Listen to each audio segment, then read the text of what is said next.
Okay, Suzette, would you like to introduce yourself and tell everyone what we're going to be doing today?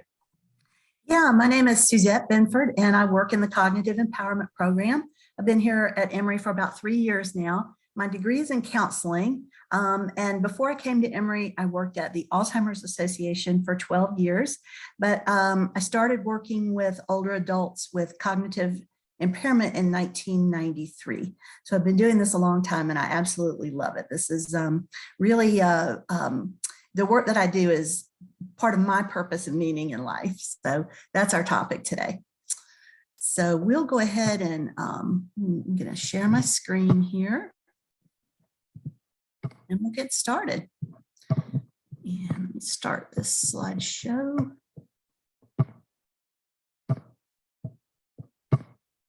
Okay, so Matt said earlier that we were going to look at purpose and meaning in a person's life from the standpoint of people with mild cognitive impairment, and how do we retain purpose in life, purpose and meaning in life. But I really feel like it has more relevance beyond just the population of folks who have mild cognitive impairment. I think that this is a really key thing for all of us to be mindful of, especially as now we're in the middle of a pandemic and we aren't able to do some of the things that we've always been able to do that do give us purpose and meaning in life. So let's go ahead and get started. All right, so just to illustrate what we're talking about when we say purpose and meaning, and how this is a really existential issue. It's a question of how we live our lives. I decided to show you a couple of cartoons to illustrate the point. And this is Calvin and Hobbes. Calvin says, let's say life is this square of the sidewalk. We're born at this crack and we die at that crack. Now we find ourselves somewhere inside the square and in the process of walking out of it. Suddenly we realize our time in here is fleeting. Is our quick experience here pointless? Does anything we say or do in here really matter? Have we done anything important? Have we been happy? Have we made the most of those precious few footsteps? And the last panel here is they're standing in the middle of the square into the night because they're so locked up over these existential questions. Here's another cartoon. This is the Institute of Philosophy, the directory. And at the X, it says, why are you here? So that's another existential question. Why are we here? And what does give us purpose and meaning in life? So when we talk about purpose and meaning, these bullet points were taken from a therapist named David Behar. What we're really talking about when we talk about existential issues are the issues that have to do with human existence, with the meaning of life for all people, and also the meaning of our own individual lives. And, you know, the only thing that we can be sure of as humans, I think, is that death is inevitable. And as humans, our lifespan only averages about 30,000 days. So the question is, what do we do with the limited number of days that we have? So this brings up some existential questions for us. So I want you to be thinking about these things. What is truly important to you in your life? What are the things that give you joy? What are the things that you truly value?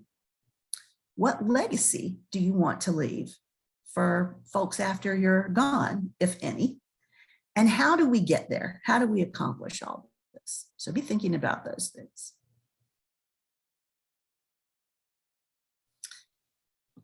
This concept, the existentialism and the meaning of life, has been pondered for millennia, and the ancient Greek and Roman philosophers had a lot to say about it.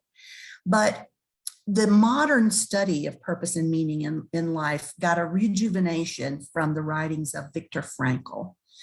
He was a Jewish physician trained in psychiatry and neurology, who was in concentration camps for 3 years, and he lost just about all of his family.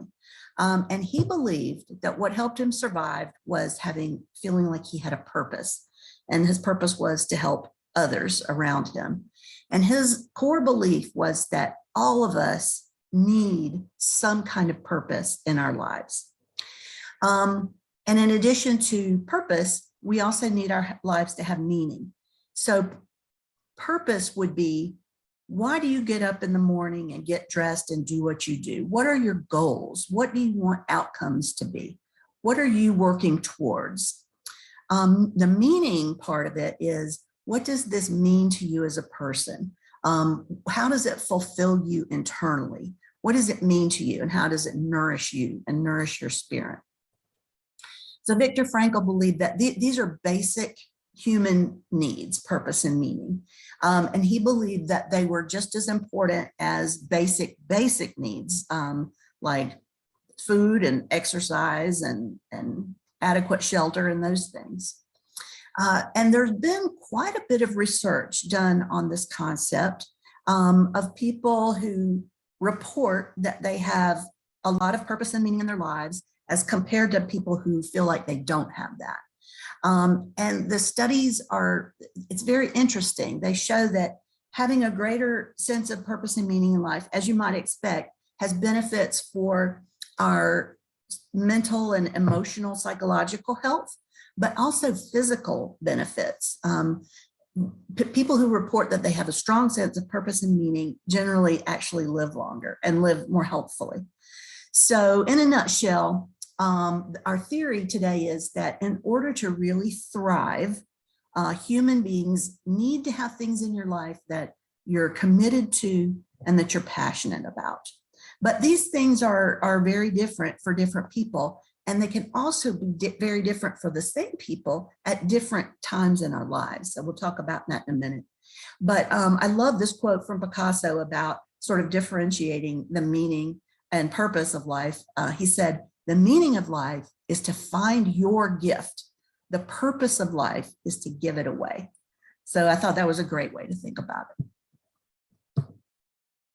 Here are some quotes for Viktor Frankl to give you some inspiration.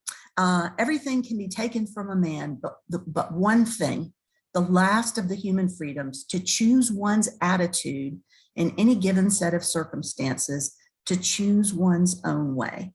And that is a central tenet of cognitive behavioral therapy, where we learn that we can influence our own self-talk, the things that we tell ourselves, and therefore how we see things and our attitudes about things. The next one is, for the meaning of life differs from man to man, from day to day, and from hour to hour. What matters, therefore, is not the meaning of life in general, but rather the specific meaning of a person's life at any given moment. And again, I think that speaks to where you are in your life, and the circumstances that you're in at the moment really affect the purpose that you have and what gives you meaning in life. Then we have, life is never made unbearable by circumstances, but only by lack of purpose and meaning. And then finally, my favorite, when we are no longer able to change a situation, we are challenged to change ourselves. And our theory today, our hypothesis, is that it is possible to do that, make changes in your life. So let's start by thinking, first of all, about what are the things that give you joy. And I've made a little list here. These are the things that make you happy, nourish your spirit, just make you feel good. If you asked people to write a list, these are some of the most common ones that you might see. Being in nature, spending time with family. I think very often people with grandchildren put being with the grandkids right up at the top of their list of things that bring them joy. Reading for many people is joyful. Making art, creating something, participating in a place of worship, formal or informal worship, listening to or making music you love, singing and dancing. Music is a source of joy for so many people, and that's something that over the course of our lives usually doesn't change. Volunteering is something that gives a lot of people joy. Their pets.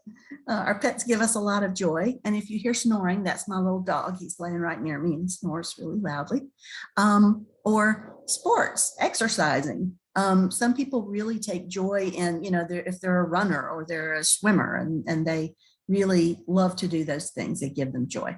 So I'm sure that you have things in addition to the bullets on this list that give you joy. So just take a few seconds here and think about the things that really, really give you the juice, that really turn you on and give you joy.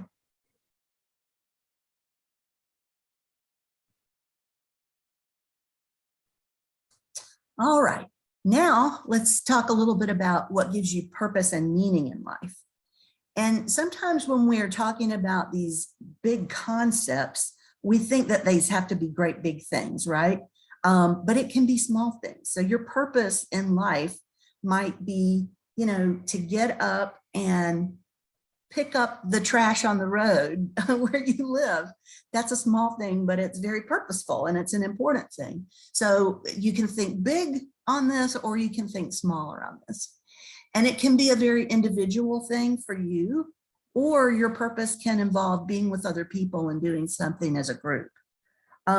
So one example that the folks in our research program can relate to is an example would be volunteering to be part of research, so that what you're doing will ultimately benefit other people in your situation. And I think many of the people that participate in our program feel this way, that doing this program gives them a sense of purpose and meaning, in addition to the immediate benefits that they get from what they learn in the program. So when you think about, what you're doing now that gives you purpose and meaning, that's great. We want to continue that or perhaps expand it, but think about other ways that you might incorporate purpose and meaning in your life. And we'll give you some examples in a minute, but we want to think about, is it feasible? If it's feasible and you can put that plan in place, what are your next steps? And actually maybe write out those next steps. Sometimes that's a good way to make a plan really happen, is to actually write it down. But if not, how can you make substitutions or adjustments? For example, if something that really gives you purpose and meaning is to travel, go places and travel and experience other places, countries, cultures, and we can't do that right now necessarily because of the pandemic. So what might you substitute to give you some of that same sense of purposefulness and meaning? So for example, if you have always wanted to go to Italy, if you can't go right now, maybe you can study a little bit of basic Italian, or study the cuisine or the cultures of Italy or the history. So what can you tweak? If you can't do the things that you'd really like to do right now, what are the things that you can kind of adjust to still give the same result or close to it? Okay, so now we're going to talk about some suggestions for, again, adopting purpose and meaning in life. Oops, sorry, that advanced too fast. So in normal times, when we're not limited, there are many go-to places to start volunteering: church, schools, homeless programs, veteran support programs, food banks, senior centers. But these days, that is a little bit more difficult. And so I want you to think about the possibility of virtual volunteering. And there are some, I'm going to show you a couple of different ways to do that. If you go online and go, for example, to the AARP website, there's a part of their website that's dedicated to volunteering. And where these green arrows are, you can filter for, this says not virtual, it says it's home or remote opportunities for volunteering, meaning you don't necessarily have to go somewhere. And then you can also filter further for, for example, opportunities for people who are 50 plus. And I pulled this screenshot from quite a while ago, but a couple of the things that came up when I pulled this were help older adults stay socially connected through online activities. So there are a lot of activities that are internet-based. This is another site, or another part of the site that I got some results from. Another virtual opportunity was to make calls to people who are extremely socially isolated and aren't seeing anybody during the pandemic. This is an old one. It was a day of Zoom card making, but they also have card making programs for service members who serve overseas. They sometimes put together little care packages, and those are things that you can do at home, and then somebody can pick it up, or you can drop them off, or in the case of cards, mail them to a certain site. So that's another category of opportunity. Then this is a really robust site, this volunteer match site. This is probably, it's one of the biggest ones in the country, and you can filter, again, here you can see the green arrow there for virtual opportunities. And so one of the hits that I got when I pulled this up was, interestingly, oops, go back. If you look at this number 2, virtual dog trainers needed. I don't know what that looks like, but what I found when I went and searched is that there are all kinds of opportunities that you never would have thought about. So consider going on these websites and looking to see if there's something that you can do at home. Another thing that you might think of doing that might be very purposeful and give you a sense of meaning is to become an advocate. And this could be for anything that you're passionate about. For example, if you're passionate about voting rights, you could join Fair Fight Action, or, you know, they have lots of virtual opportunities, phone banking and things like that. Another opportunity is through the Alzheimer's Association. They have a really great advocacy program. And if you just want to be a simple advocate that sends emails to your legislators about pieces of legislation that advance the cause of people with Alzheimer's, mild cognitive impairment, other dementias, they'll give you email templates and give you the email address. And all you got to do is try to just hit a couple of buttons, just click and you're done. That's a really, really easy way to be an advocate. And they choose every year 2 or 3 state priorities and 2 or 3 federal priorities. So you can also visit your state legislators if you want to get involved to that degree, or make calls to the state legislators' offices, or get involved on the federal level and actually visit like Senator Ossock's office or Senator Warnock's office, or your local representative. Mine's Hank Johnson, and you can be a regular contact there. They also go to Washington, D.C. once a year, and you meet with representatives and senators in their offices there, and the association makes all the appointments for you. So just wanted to put that out there because people really find that that's very rewarding when they get involved with it. Another way to find purpose and meaning is to tell your story. So why does this give people a sense of purpose and meaning? It lets other people know about how rich your life was and what incredible experiences you've had, and it preserves your history. It leaves, if you record it or write it down, it leaves a legacy for your family and other people. And there's been a good bit of research on this topic too, that finds that when you tell your story to somebody else, it makes people feel like they're a valued person. It makes people feel less isolated, increases their self-esteem. And in general, people report that they find it fosters relationships, strengthens relationships and bonds with the people that they're telling their story to. So these are all really great and proven outcomes. And I know that I wish that I had asked, there are lots of things I wish I would have asked my parents and grandparents about. They're all gone now. And I want to be able to, do this for the people who come behind me, so they'll have all the answers and won't be left wondering about things. One way to do this is through StoryCorps. StoryCorps is a nationwide organization where people tell their story, it gets recorded, and then they put it in the Library of Congress, these recordings. And there's now, over the last over a decade now, they've accumulated the largest repository of recorded human voices in history.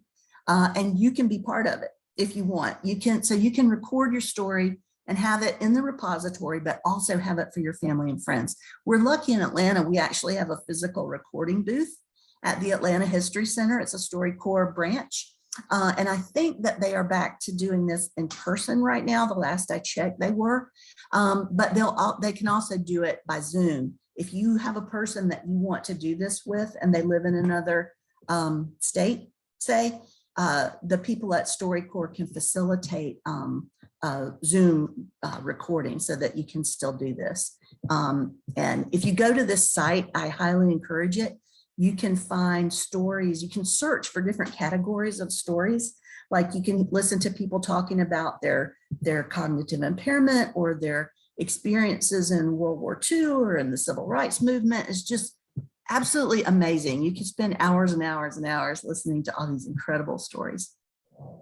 So if you do StoryCorps, the way that's usually done is there's an interviewer and who's going to ask the person questions. And it's a good idea to be a little bit prepared in advance and kind of know what you want to ask, but not be tied to that and just kind of let it go wherever it wants to go. Usually the interviewer is somebody that knows the person, it's a family or friend.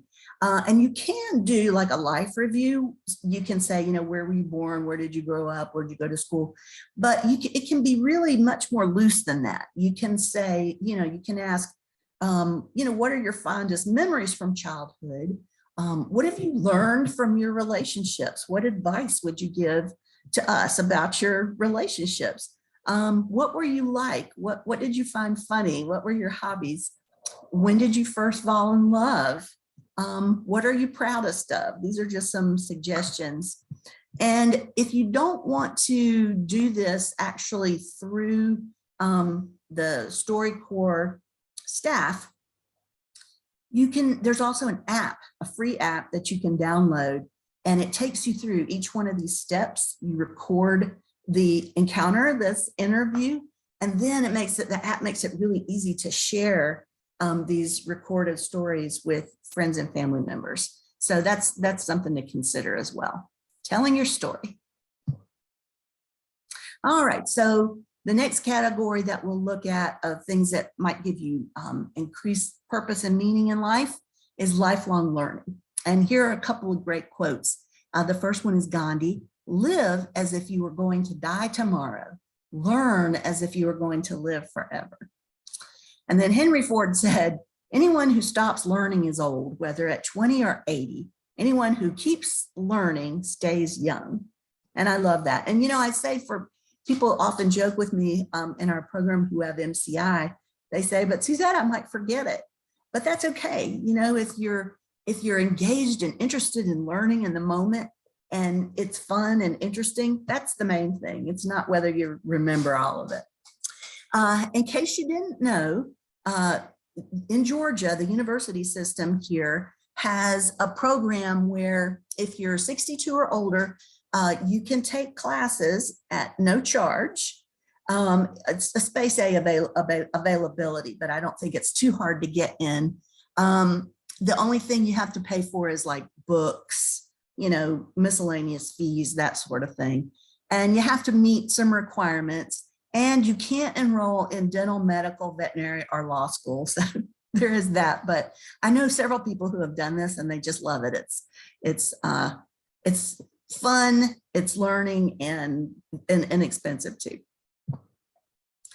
Another opportunity is right here at Emory. It's Ollie at Emory, the Osher Lifelong Learning Institute. Emory has offered this for a really long time. Recently, I believe they've gone mostly virtual, but they offer things from, you know, learning Italian, we talked about earlier, from learning Italian to, you know, learning about, say, naval ships of the 17th century, or study of the civil rights movement, or cooking, you know, specific cuisines.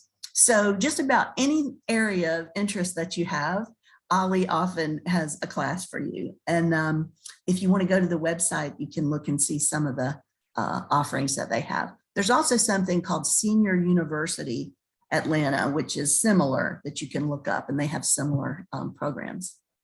There's also, just FYI, if you have people who might be interested in doing online learning, but they're not computer savvy, there's this organization that does educational programs on the phone. It's called Duro, and the program is University Without Walls. It's based in New York City, but they have things like, let's see, exploring sculpture in the Guggenheim, spirituality and art, shipshape, exploring naval ships. So again, just a wide variety of things that somebody might be able to enjoy that they wouldn't if it was computer-based. And then if you have a specific interest in something that you want to learn more about, let's just say, for example, photography. There are a lot of online workshops now. So that's another thing to consider. Then when we're able, especially, to go back to doing more things in person, and it's, we're able to enjoy group activities more, traditional organizations for lifelong learning include senior centers. They have lots and lots of classes and clubs. Senior centers aren't like they used to be. It's 55 and over, and it's vibrant, interesting, active people, and lots of opportunities there. So check out your local senior center when you can. Also, YMCA has great classes. If you've never learned to swim and you want to learn to swim, that would be an opportunity. They also have other sports available. And then art centers and museums often have online opportunities. The High, this is an offering from a couple of years ago, I think, from the High Museum. They let you know when the online webinar is going to be, and you can log in and listen to lectures about either an artist or a movement or a style. And the High is just one of the museums that does that. Okay, I think that is just about all the slides that I had. So I am going to stop sharing and open it up for questions or comments. Thank you, Suzette. That was great. So we did have a couple comments, and I just want to go back through. If anyone has any questions or comments, please post them in chat or the QA, and we'll get to them in a moment. Someone mentioned that they volunteer with the AARP since 2011, and that they also mentioned that they have a few virtual opportunities to volunteer, and it includes like games and other ways to engage. So that was one tip. Great. Additionally, someone also mentioned that for those in Atlanta, that there's an opportunity to volunteer with Battle for the Brain in February. It's February 3rd. All funds go to Alzheimer's research through the Emory Guzetta Institute. Nice. Great tips, guys. Keep them coming. This is why I love to do this in an open forum, because people always have such great tips and ideas. Someone also asked how they can get a copy of this presentation. So this is being recorded, and it will be posted on our YouTube channel. If you scroll up in chat, there will be a link to our YouTube channel. I'll also post it again in a few moments. And if you check out the YouTube channel, you'll see this recording as well as all the others. And additionally, Suzette, if you haven't shared this presentation with me already, we can talk about that afterwards. But we also post the PowerPoint presentations in a public Google Drive. Again, if you scroll up in chat, you'll see the link to that Google Drive, but I'll also post that again in a few moments as well. Someone also asked if we could give the Emory info again. I'm not sure what that's in relation to. It was only a few minutes ago.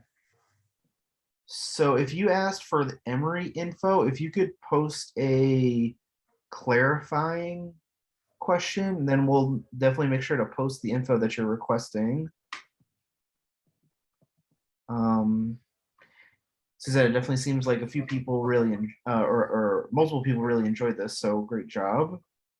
Someone also, mentioned the Bridge at Austin Community Center offers daily free virtual classes for seniors. That's another great resource. Nice. Someone also asked,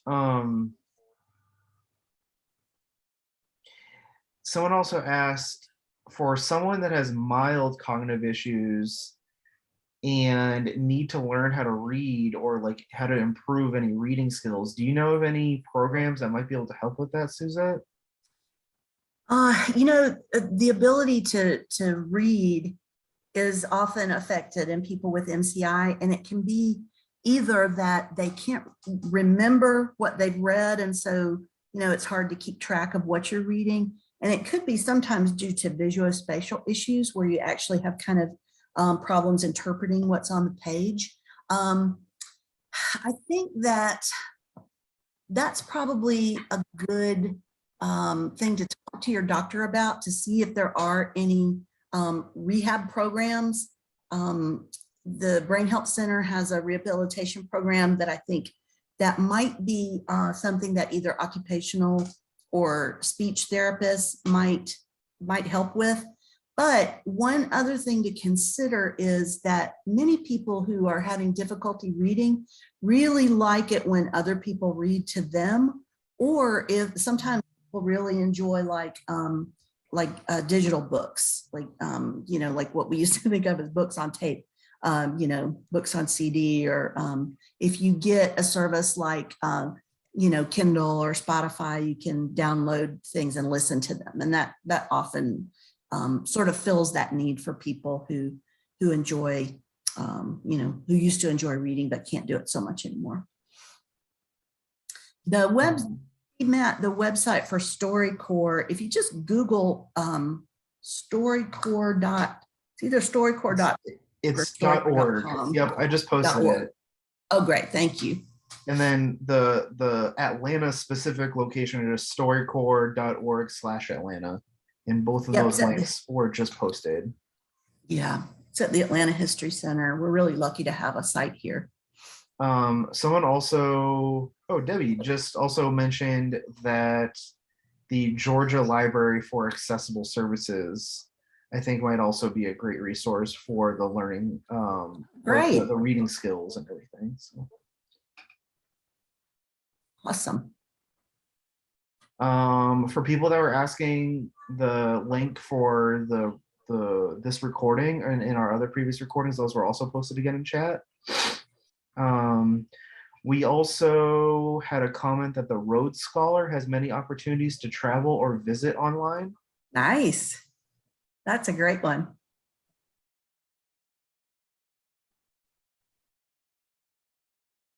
I have to check that out.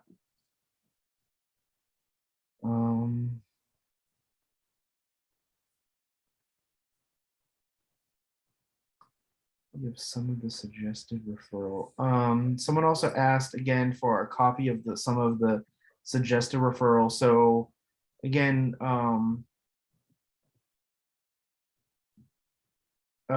we just posted the link for our YouTube channel, as well as our public Google Drive, where the PowerPoint will be uploaded if it hasn't been already. And then someone also just mentioned to repeat the site about reading. Well, the StoryCorps was the website that we were talking about. So storycorps.org is that government program that we were talking about, where people can go and they can tell their stories and they're recorded and they're kind of archived. That's what the website that we were talking about earlier was. I think they might be talking about the one that Debbie posted. Oh, the Georgia Library for Accessible Services. I'm not sure what that website is. I could try Googling it right now.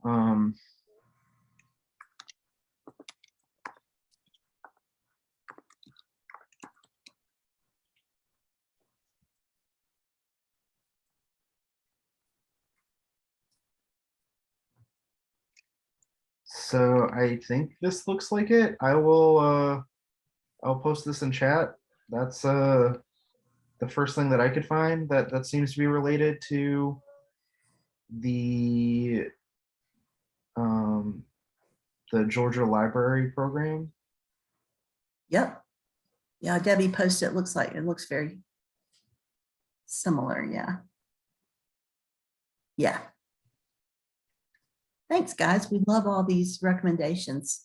Yeah, so I'll post that in chat. So that's it's also pretty easy. So it's georgialibraries.org/GLS-GA, and that is posted in chat if you want to give that a click.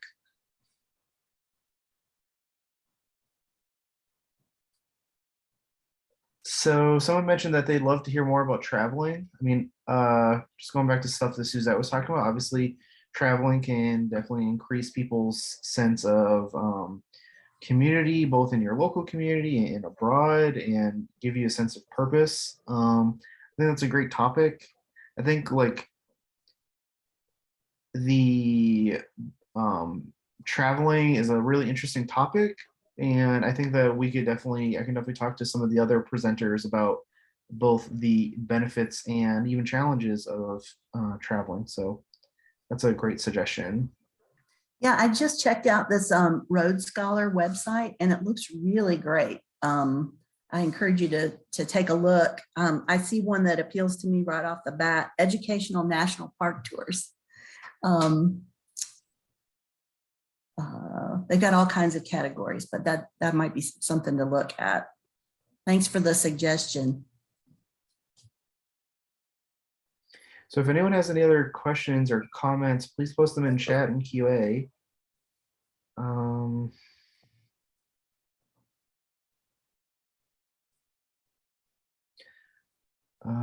Yeah, so I don't see anything else coming in. Just in case if anyone missed those links, I'm going to post those links that I've been mentioning for our YouTube channel and PowerPoints one last time. That way everyone has a chance to get those. And if no one has any other questions or comments, then I think we can end it a little early. I want to thank everyone for coming today. This is a really great presentation.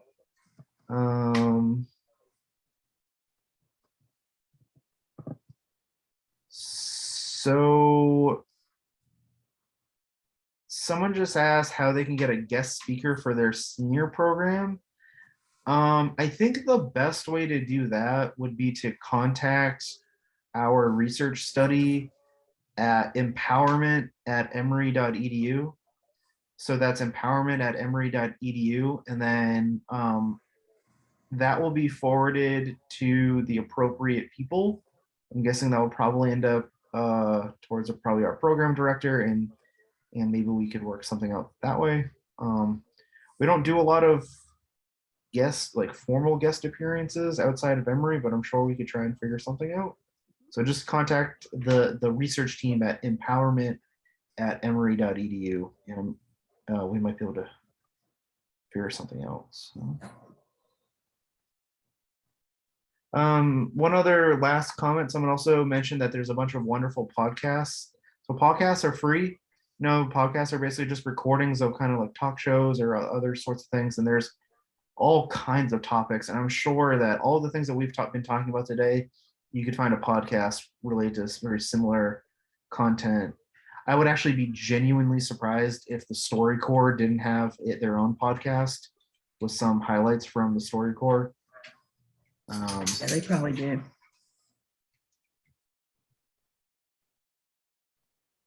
Well, thank you guys all for the wonderful encouragement and great comments. We had a lot of great suggestions today. I'll definitely make sure to try and incorporate some of these in some of future presentations.